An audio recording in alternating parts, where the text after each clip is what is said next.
ये कहाँ आ गए हम, मला सिलसिलातल्या गाण्याची आठवण होतीये. तुम्ही म्हणत असाल लेले आहेत कुठे, पंजाबला गेलेत की काय? अजिबात नाही. या सर, या या या या. कारण हे जे दृश्य आहे, सरसो के खेत, भरलेले सरसो के खेत, माशा घोंगावत आहेत, मधमाशा घोंगावत आहेत आणि सरसो टरारून फुललेला आहे. आणि मी पंजाबमध्ये नाही आहे, तुम्हाला अगदी 100% वाटेल. दिल्लीला गेले ते निमित्त साधून सुनंदनलेले पंजाबला गेलेत की काय? अजिबात नाही.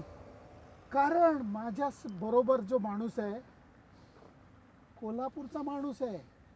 कोल्हापूरचा माणूस आहे. सर नमस्कार. नमस्कार. नाव सांगा सर तुमचं. माझं नाव डॉक्टर किरण बापूसाहेब गायकवाड. हां हां मूळचा कोल्हापूरचा आहे. हां हां. आणि अहो कुठं घेऊन आलात मला? सर ही जी जागा आहे हां ती आहे इंडियन ॲग्रिकल्चरल रिसर्च इन्स्टिट्यूट, हां हां पुसा इन्स्टिट्यूट पण म्हणतात. आणि हे एक जन्म ठिकाण आहे भारताच्या हरित क्रांतीचं. हां हां. आणि आत्ता तुम्ही ज्या शेतात उभे आहात ते मोहरीचं शेत आहे. महाराष्ट्रात कमी बघायला मिळेल, पण या भागात खूप प्रमाणात मोहरी केली जाते. आणि तुम्ही बघू शकता जे येलो फ्लॉवर्स आहेत, ग्रीन लीव्स आहेत आणि त्याच्यावर या माश्या आहेत. काय सुंदर दिसतंय. पण सर पहिल्यांदा एक मी प्रांजळ कबुली करून देऊन टाकतो.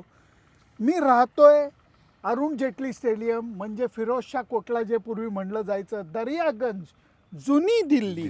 बरोबर. तिकडनं मी एक अंदाजे जास्त नाही, एक 20-25 मिनिटाचाच टॅक्सीचा प्रवास करून मी आलेलो आहे. हे दिल्ली नाही आहे का दिल्लीच आहे? हे दिल्लीच आहे. हो नाही सर, नाही नाही नाही नाही, मला अजिबात पटत नाही. दिल्ली म्हणजे गर्दी, गोंगाट, प्रदूषण, गोंधळ. हे जगच वेगळं आहे. हे वेगळं आहे.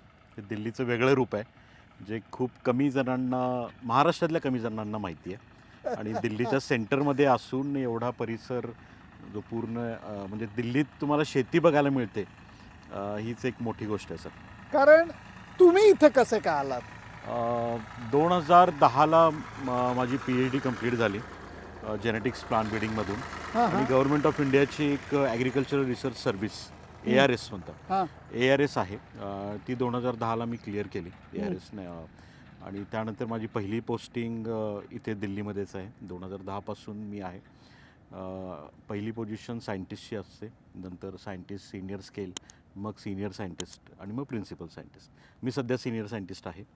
आणि माझं जे काम आहे ते गव्हावर आहे, ते पण आपण बघूच थोड्या वेळात. पण ही जी संस्था आहे त्या संस्थेनं देशासाठी जुनी संस्था आहे, खूप जुनी संस्था आहे. 1905ला स्थापन झालेली, बिहारमध्ये पुसा या ठिकाणी. पण 1936ला ही दिल्लीमध्ये शिफ्ट झाली, कारण तिथे 1934 साली एक भूकंप आला होता म्हणून. सर छोटासा कॅम्पस दिसतोय, किती एकराचा आहे? आता 1250 एकर आहे. तुमच्यासाठी छोटा असेल पण दिल्लीच्या हार्टमध्ये 1250 एकर जागेचा कॅम्पस. आणि भारतीय जे कृषी क्षेत्रात ह्या संस्थेचं जे योगदान आहे ते अनपॅरलेल आहे सर. बरोबर बरोबर. कारण त्याचीच आपण थोडीशी सैर घडवणार आहे. मी तुम्हाला नेहमी सांगतो, आम्ही पत्रकार उगाच तोंडाचा चंबू करून खूप काम आहे, मला वेळच नाही, मला हे फाईल करायचं आहे, मला ते फाईल करायचं आहे, असं काही नाही. खास करून वन डे आणि त्याच्याही पेक्षा T20 क्रिकेटचा सर एक फायदा असतो. आज भारताचा सामना आहे दिल्लीमध्ये. बरोबर. सामना आहे संध्याकाळी 7 वाजता. भारत नामिबिया सामना संध्याकाळी 7 वाजता आहे. दिवस तुम्हाला मोकळा आहे, वेळ वाया कशाला घालवायची.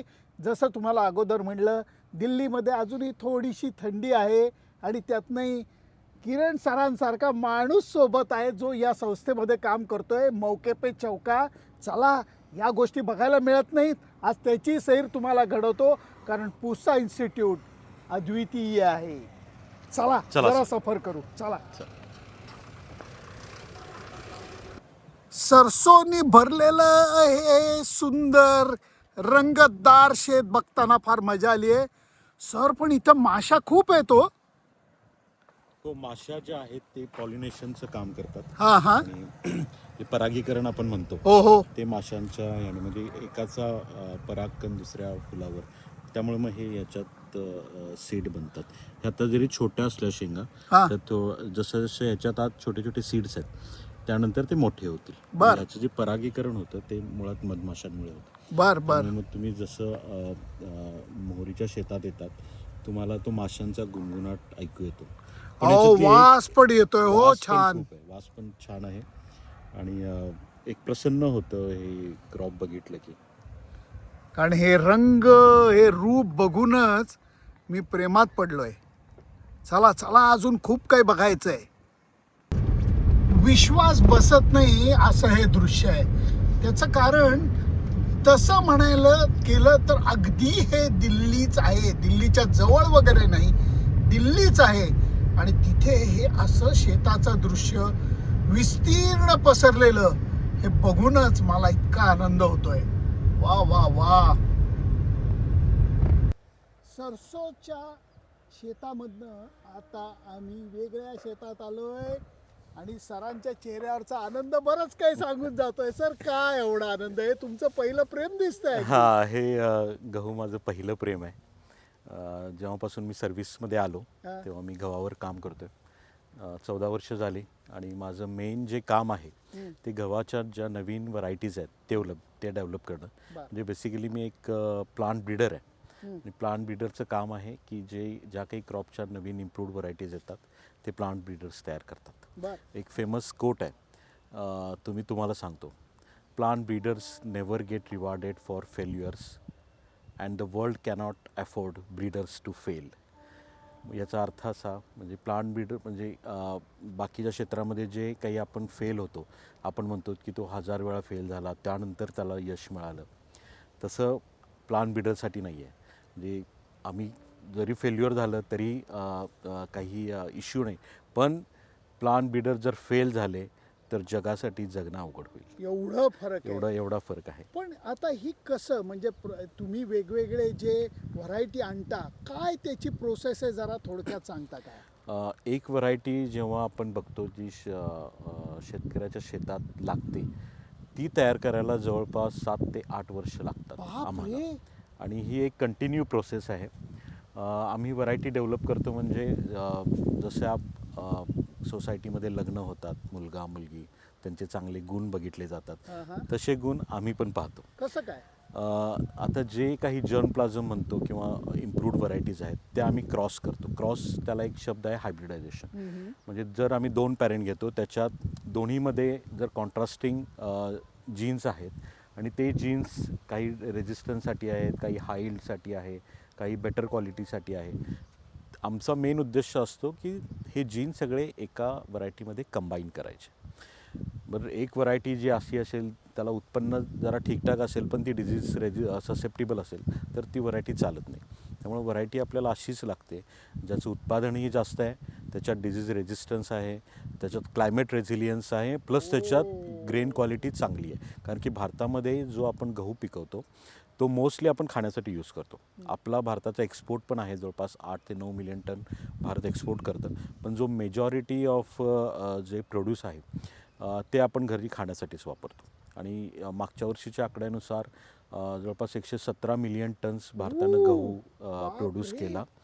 आणि आनंदाची बातमी ही माझ्यासाठी तरी की त्याचं जे जवळपास 50 ते 55% जे प्रोडक्शन आहे त्या गव्हाचं ते आम्ही तयार केलेलं आहे. म्हणजे आमच्या इन्स्टिट्यूटने, इंडियन ॲग्रिकल्चरल रिसर्च इन्स्टिट्यूटने तयार केलेल्या व्हरायटीमधून होतं. सर हे अभिमानाची गोष्ट आहे सर. ही खूप अभिमानाची गोष्ट आहे. आणि ही जी जागा आहे जी आम्ही त्याला IARI म्हणतो, this is the birth place of green revolution. म्हणजे ही जिथे ग्रीन रिव्होल्यूशन सुरू झालं ती ही जागा आहे.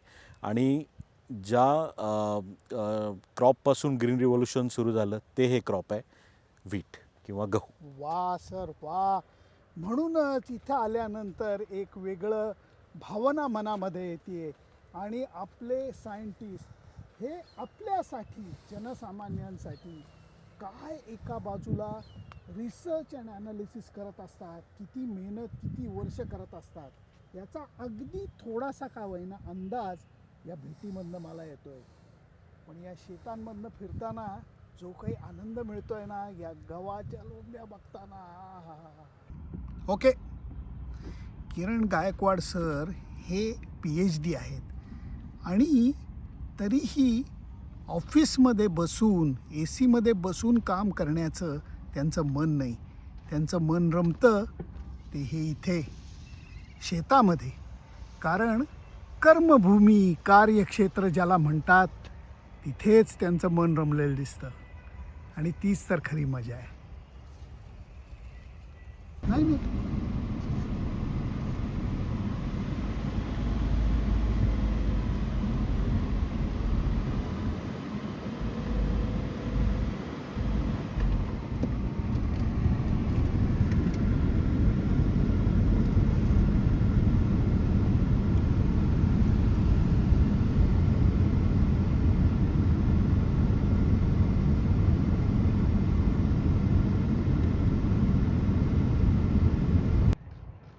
तुम्हाला वाटेल माझं मन अजूनही सरसो के खेतमध्येच आहे. नाही, जरा तुम्हाला झूम आउट करतो म्हणजे तुम्हाला कळेल की मी कुठं आलो आहे. हे बघा, हा कांदा आहे. त्याचा साईज तर बघा पातीचा. आणि त्याच्याबरोबर हे सगळे भाज्यांचे आहेत. वाव. कारण शेती म्हणली की जसं गहू आला, तांदूळ आला, तसंच भाज्या आल्या आणि फळंसुद्धा आली. किरण सर, बरं झालं मी माझ्या बायकोला घेऊन नाही आलो. नाहीतर हे बघून म्हणाली असती साईज बघा सर, साईज बघा. आणि इतकं जर का ऑर्गॅनिक मिळत असलं तर इथं विकतात का हो? बायकांचा प्रश्न नक्की आला असता. हे प्रोड्यूस विकलं जातं इथे. हो. अरे बाप रे, सुंदर. वाह. हा भाग सुद्धा या इन्स्टिट्यूटचा खासम खास आहे.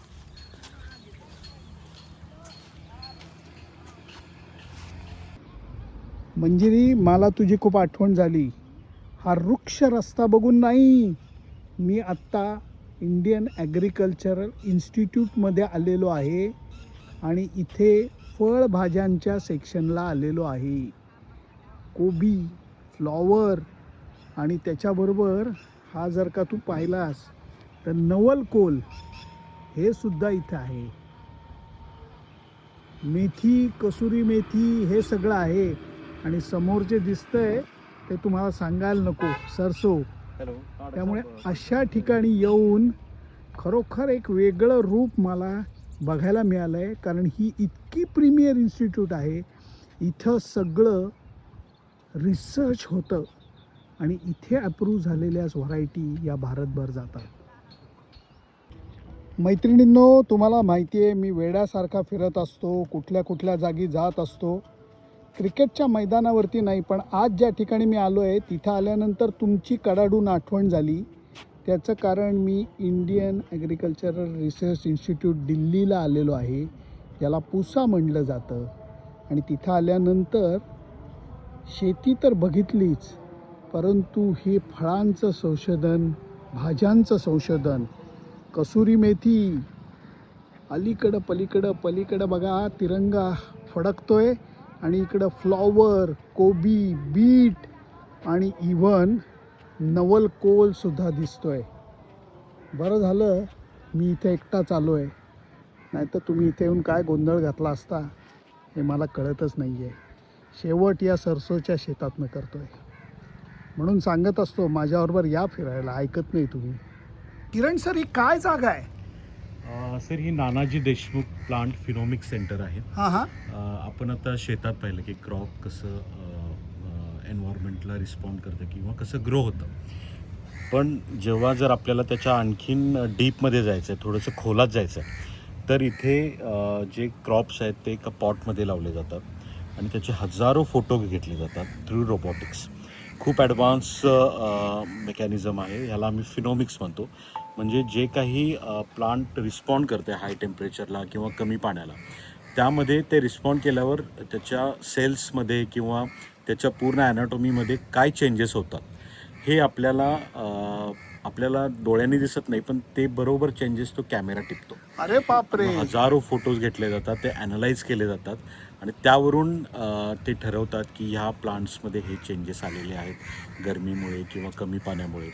आणि मग जे कुठलाही व्हरायटी असेल किंवा लाईन असेल ती टॉलरंट आहे, बरं त्यात ती कशामुळे टॉलरंट झाली, त्याच्या आत त्याच्या सेल्समध्ये काही काही चेंजेस झाले सेल्युलर लेवलला, ते शोधण्याचं काम कॅमेरा करतं आणि त्याला आम्ही फिनोमिक्स म्हणतो. सर, म्हणजे थोडक्यात तुम्ही आता अशा जागी मला नेताय की जी जागा म्हणजे पिकांचं पॅथॉलॉजी लॅबच आहे जणू काही.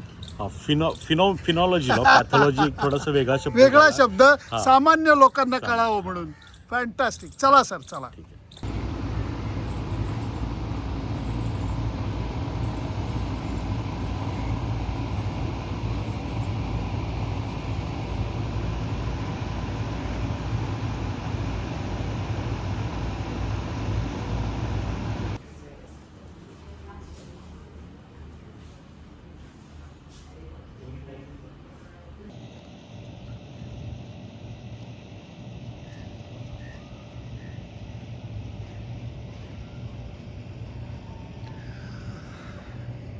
सर, कुठल्या एवढ्या विचारात आहात तुम्ही?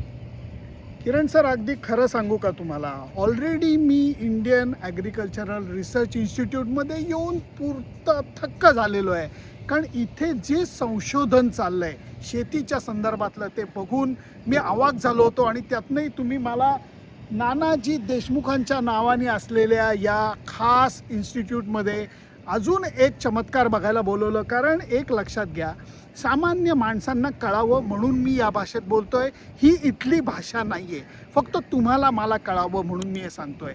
पॅथॉलॉजी लॅबमध्ये आपण जातो, कुठंतरी थुंकीचं म्हणा, रक्ताचं म्हणा, लघवीचं म्हणा, आपण सॅम्पल देतो आणि त्याच्यातनं आपल्या शरीरामध्ये काय बरोबर आहे, काय चूक आहे ह्याची तपासणी करतो. अजून पुढची जर का गोष्ट करायला गेलं तर MRI आहे, CT स्कॅन आहे. हे जे आहे प्रकरण, हे शेतीची पॅथॉलॉजी लॅब आहे जणू काही. कारण या 1917 साली या इन्स्टिट्यूटची स्थापना झालेली आहे. आणि या इन्स्टिट्यूटमध्ये काय केलं जातं आहे, या संशोधन केंद्रात काय केलं जातं आहे, तर प्लांट्स जी आहेत, मग ती कुठल्याही प्रकारची असू देत, यांचं सायंटिफिक रिसर्च केला जातो. त्याला हात न लावता कन्व्हेअर बेल्टवरती ते प्लांट येतं आणि नंतर त्याच्यावरती रिसर्च चालू होतो की पाणी कमी आहे का, नायट्रोजनला कसं देणार आहे, खत कुठलं दिलं पाहिजे, याला कुठला रोग व्हायची शक्यता आहे, कुठला रोग व्हायची शक्यता नाही. आणि या सगळ्या गोष्टी तिकडं जोडल्या गेलेल्या आहेत. तुम्ही म्हणाल हा काय वेड्यासारखं बोलतोय. उपग्रहाद्वारे या सगळ्या गोष्टी जोडल्या गेलेल्या आहेत. आणि ह्याच्यामध्ये सर्वात मोठा भाग हा आहे की पूर्वी बहुतेक असं व्हायची शक्यता आहे अशा पद्धतीचं बोलणं होतं. आता या संशोधन केंद्रामुळे स्पेसिफिकली काय गोष्टी होऊ शकतात याचा विचार करून, जर का दुष्काळ पडला तर पिकांवरती काय परिणाम होईल, जर का त्याच्यावरती रोगराई आली काय परिणाम होईल, पाणी कमी पाणी जास्त, या सगळ्याचा विचार हा सायंटिफिक पद्धतीने केला जातो. त्यामुळे या संशोधन केंद्रांनी 7-8 वर्षामध्ये जी काही प्रगती केली आहे, बाप रे बाप, कमाल, केवळ कमाल. त्यामुळे किरण सर, एक अशा गोष्टी तुम्ही मला दाखवताय की जे सामान्य माणूस म्हणून बघून मी थक्क होऊन गेलेलो आहे. Sir, thank you so much. Thank you. पत्रकारांना सगळं ज्ञान नसतंच, रादर खूप कमी ज्ञान असतं. आपापल्या क्षेत्रामध्ये आम्ही खेळत असतो आणि बढ्या मारत असतो की बाप रे, मला कसं काय कळतं, मी कसं काय सगळं बघतो. परंतु जर का खरी पत्रकारिता जपायची असली तर तुम्हाला जॅक ऑफ ऑल ट्रेड्स होणं अजिबात वाईट धरलं जात नाही. संगीताचं क्षेत्र असू, चित्रकलेचं असू देत, नाचाचं असू देत, सायन्सचं असू देत, टेक्नॉलॉजीचं असू देत आणि आमचं स्पोर्ट्सचंसुद्धा क्षेत्र असू देत, एका क्षेत्रातनं दुसऱ्या क्षेत्रामध्ये चौकस बुद्धीने जायची फक्त तयारी पाहिजे. पत्रकाराच होण्याचा एक फायदा असतो, आम्हाला लगेच कोणी हाकलून देत नाही. थोडंसं थांबवतात, मदत करायचा प्रयत्न करतात, माहिती द्यायचा प्रयत्न करतात. आज खरोखर शेतीची मला आवड आहे. शिवार संसदच्या नावाने आम्ही शेतकऱ्यांसाठी चांगलं काम करायचं हेल्पलाईनच्या दृष्टीने प्रयत्न करतो आहे आणि त्या दृष्टीने शेतीची थोडीशी माहिती आहे. पण आज दिल्लीमध्ये येऊन इंडियन ॲग्रिकल्चर रिसर्च इन्स्टिट्यूटला येऊन मी इतका खुश झालेलो आहे ते केवळ या माणसामुळे. यांची काल भेट झाली आणि यांनी मला हे दिलं, या तुम्ही आमचं इन्स्टिट्यूट बघायला या. पण सर, एका गोष्टीच्या बाबतीत तुमची आणि माझी नाळ जुळते. कुठली माहिती आहे का तुम्हाला? कुठली? ज्या क्षेत्राची तुम्हाला आवड आहे त्या क्षेत्रात तुम्हाला काम करायला मिळणं ही खूप मोठी नशिबाचा भाग आहे. कारण तुम्हाला सुद्धा तुमच्या आवडीच्या क्षेत्रात काम करायला मिळालं आहे. बरोबर. काय म्हणाल? 2000पासून माझं स्वप्न होतं. मी जेव्हा BScला ॲडमिशन घेतली की PhD करायची तर जेनेटिक्स या विषयातच करायची. आणि जे आपण पाठीमागे पाहतो ते आज माझं डिव्हिजन आहे. मी तिथे सिनियर सायंटिस्ट आहे. एक ड्रीम कम ट्रू झाल्यासारखं आहे. कारण की प्रत्येक ॲग्रिकल्चर ग्रॅज्युएटचं एक स्वप्न असतं की तो IRIमध्ये येऊन त्यानं MSc करावी, PhD करावी किंवा काहीतरी करून इथे यावं. आणि मी एवढा सौभाग्यशाली आहे की इथे मला काम करायला मिळतं. आणि आपण बघतो आता सध्या मदर ऑफ ऑल डील्स असा एक कॉमन फेमस शब्द झाला. तसं mother of all disciplines, division of genetics. आणि हे खूप मोठी लिगेसी आहे. भारतरत्न डॉक्टर MS स्वामीनाथन या डिपार्टमेंटचे हेड ऑफ द डिव्हिजन होते. या इन्स्टिट्यूटचे डायरेक्टर होते आणि पुढे ICARचे डायरेक्टर जनरल होते. खूप मोठा माणूस. तोही ह्याच बिल्डिंगमधून आला. आणि मी स्वतःला एवढं भाग्यशाली समजतो. त्यांनी ज्या क्रॉपवर काम केलं, व्हीटवर काम केलं, त्यांनी हरित क्रांतीची सुरुवात केली. त्याच क्रॉपमध्ये मी आज काम करतो आहे. आणि हे जे पाठीमागे डिव्हिजन आहे, डिव्हिजन ऑफ जेनेटिक्स, हे खरंच खूप सौभाग्यशाली मी मानतो स्वतःला की मी या डिव्हिजनमध्ये आता सध्या वैज्ञानिक म्हणून काम करतो. किरण सर, आणि जो पुतळा आपल्याला आपल्या पार्श्वभूमीमध्ये दिसतोय हे सुद्धा भीष्म पितामह आहे. हा जो सांगा त्यांच्याबद्दल थोडं. पुतळा आहे तो ग्रेगर जॉन मेंडल यांचा आहे. यांना फादर ऑफ जेनेटिक्स म्हटलं जातं. म्हणजे अनुवंशिकीचं जे शास्त्र आहे ते यांनी सुरू केलं एक सायंटिफिकली अभ्यास करायला. त्यामुळे त्यांच्या 200व्या बर्थ ॲनिव्हर्सरीला आम्ही हा बस्ट इथे स्थापन केला. कारण की ते एक मोठे प्रेरणास्थान आहेत आमच्यासाठी. आणि ह्यांनी जे सायन्स 200 वर्षाआधी सुरू केलं, म्हणजे 150 वर्षाआधी सुरू केलं, ते आत्ता कंटिन्यू सुरू आहे. आणि त्याचाच उपयोग आम्ही ज्या व्हरायटीज आहेत नवीन क्रॉपच्या ज्या विकसित करण्यासाठी करतो. त्यामध्ये डिव्हिजन ऑफ जेनेटिक्स आणि ह्या जे ग्रेगर जॉन मेंडल ह्यांचं जे कॉन्ट्रीब्युशन आहे ते खूप मोठं आहे. ग्रेगर जॉन मेंडल आणि त्याच्यानंतर स्वामीनाथन सर या सगळ्यांचा आशीर्वाद जणू काही या संस्थेला लाभला आहे. तिथं तुम्ही काम करताय आणि आज केवळ तुमच्यामुळे ही संस्था मला बघता आली, त्याचा अनुभव घेता आला, त्याची थोडीशी माहिती घेता आली. फक्त सर एक आता अडचण तुम्हाला होणार आहे. नाही, बोला. ज्या वेळेला दिल्लीत येईन तेव्हा त्रास देणार, तेव्हा तुम्हाला त्रास देणार. दिल्लीमध्येच आहे आणि तुम्ही कधी या आणि तुमचं स्वागत आहे. Thank you sir, thank you. Sunandan Lele, Indian agriculture research institute, Delhi. Bye bye.